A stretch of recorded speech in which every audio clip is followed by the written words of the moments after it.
విషయాలకు వస్తే ఈనాడు 7 రోజుల ఈడీ కస్టడీకి ఢిల్లీ సీఎం కేజ్రీవాల్. ఢిల్లీలోని ప్రత్యేక న్యాయస్థానం అనుమతి. 28న మళ్ళీ హాజరుపరచాలని ఆదేశం.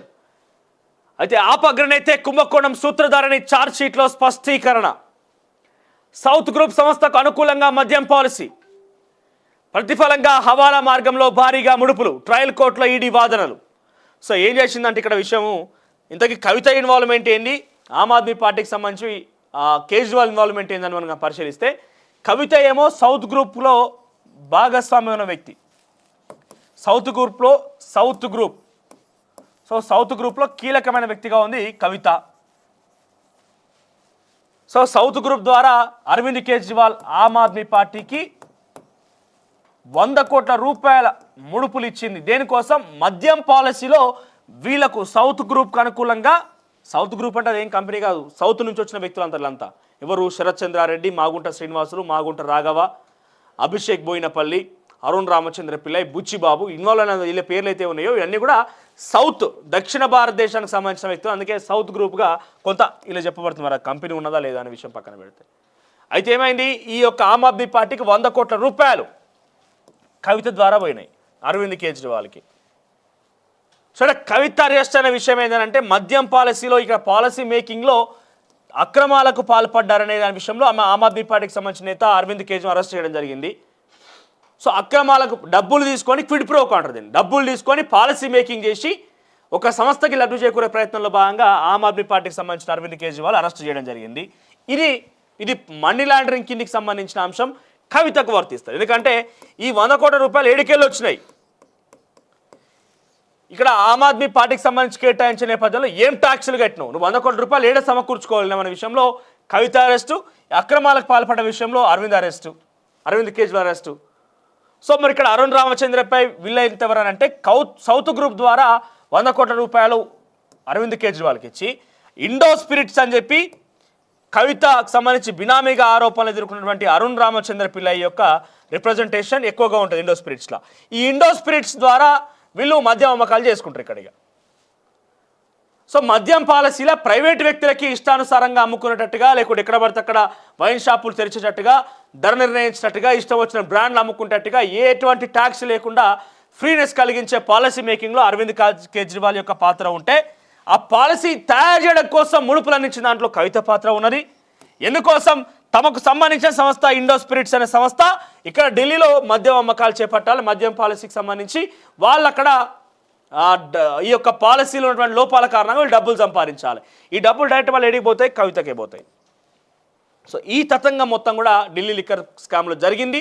సో దీనికి సంబంధించి మొన్న సాయంత్రం అరవింద్ కేజ్రీవాల్ అరెస్ట్ జరిగింది. రౌజ్ అవెన్యూ కోర్టులో కూడా ప్రవేశపెట్టడం జరిగింది. సో ఇదే ఢిల్లీ లిక్కర్ స్కామ్ గురించి 2 అంశాలు ఏంటంటే, ఒకటి 7 రోజుల పాటుగా అరవింద్ కేజ్రీవాల్ కస్టడీ తీసుకోవడం, ఆ తర్వాత నిన్న కవితకు సంబంధించి పిటిషన్ అక్రమ అరెస్ట్ అంటూ సుప్రీంకోర్టులో పిటిషన్ దాఖలు చేయడంతో పాటుగా బెయిల్ కోసం మూవ్ చేసిన సిచ్యువేషన్లో బెయిల్ కావాలంటే మీరు ఏం చేస్తారు? ట్రయల్ కోర్టుకి పోండి. ట్రయల్ కోర్టు అంటే ఏంటిది? రౌజ్ అవెన్యూ కోర్టులో ఈ యొక్క అంశం పెండింగ్లో ఉంది కాబట్టి, సో బెయిల్ కావాలంటే రౌజ్ అవెన్యూ కోర్టులో మీరు వెళ్ళి తిరిగి పరీక్షించుకోండి, అక్కడికి వెళ్ళి సంప్రదించండి. కానీ ఈ అక్రమ అరెస్టానికి సంబంధించి మీరు పిటిషన్ వేసారు కాబట్టి అక్రమ అరెస్టు గురించి ఈడీ అధికారులు ఆదేశించింది. ఏమని? 6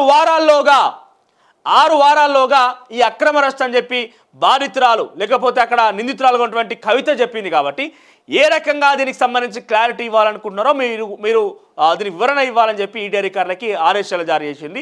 6 వారాల్లోపు అంటే ఈరోజు మార్చి 23 తారీఖు, 6 వారాలు అంటే సుమారుగా మే 20-25 తారీఖు కల్లా ఈ యొక్క 6 వారాలు పూర్తవుతుంది. సో మేలో ఏమైపోతుంది? సుప్రీంకోర్టు కానీ న్యాయవాదులందరూ కూడా సమ్మర్ వెకేషన్ కింద పోతారు. తర్వాత ఎప్పుడు వస్తుంది మళ్ళీ కేసు పరిశీలన అంటే మళ్ళీ జూన్ జూలై కల్లా కొంత దీని మీద క్లారిటీ వచ్చే అవకాశం ఉంటుంది. సో అటు ఇటుగా ఈ యొక్క అక్రమ అరెస్ట్ అనే ఒక విషయం ప్రూవ్ అయితేనే బెయిల్ వచ్చే అవకాశం ఉన్నది. లేకుండా అంటే అంటిల్ దెన్ కస్టడీలో ఉన్న రోజులు ఎట్టి పరిస్థితి కూడా బెయిల్ వచ్చే అవకాశం లేదు. సో కొంత అనారోగ్య సమస్య, రకరకాల కారణాలు ఉంటాయి. దానికి కూడా minimum of 1 year of imprisonment కవితకు ఖాయం. 1 ఏడాది పాటుగా జైలు శిక్ష ఖాయం. మొదటి నుంచి చెప్తున్న ముచ్చటిదే.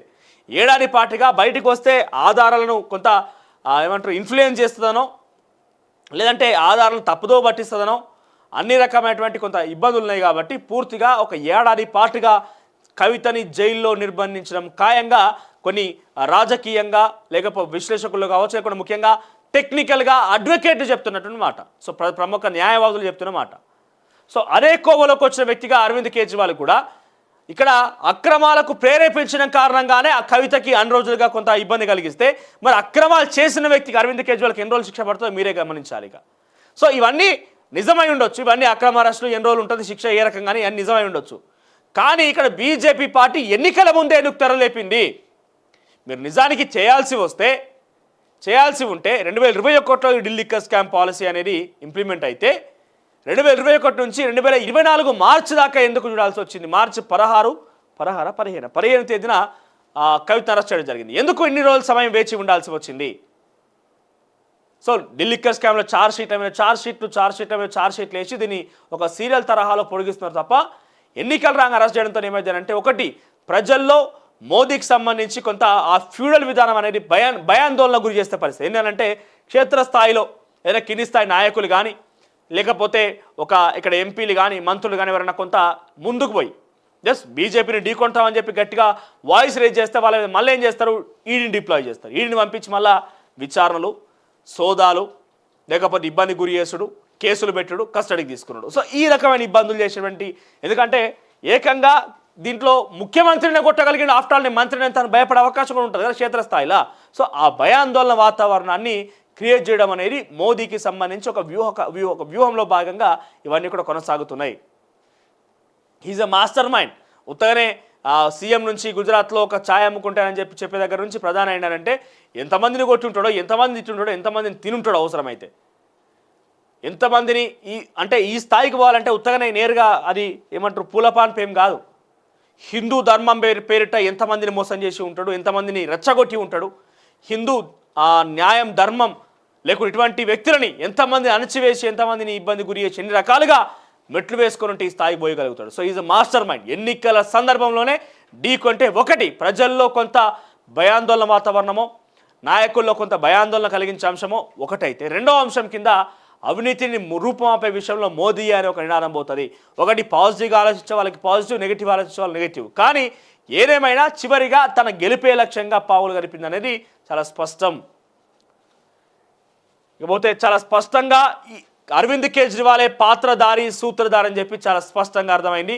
ఎటు చూసినా గతంలో ఉన్నటువంటి కొన్ని ఇదే లిక్కర్ స్కామ్లో సంబంధించినటువంటి వ్యక్తులు అరెస్ట్ అయిన విధానం చూసినా అటు ఇటుగా అరవింద్ కేజ్రీవాల్కి కానీ కవితకు కానీ ఏడాది పాటుగా జైలు శిక్ష అనేది కొంత డెఫినెట్గా ఉండబోతుంది అనేది ప్రముఖ న్యాయవాదులు చెప్తున్నమాట. అన్ని రకాల కొంత ఈ యొక్క విషయాలు అంచనా వేస్తే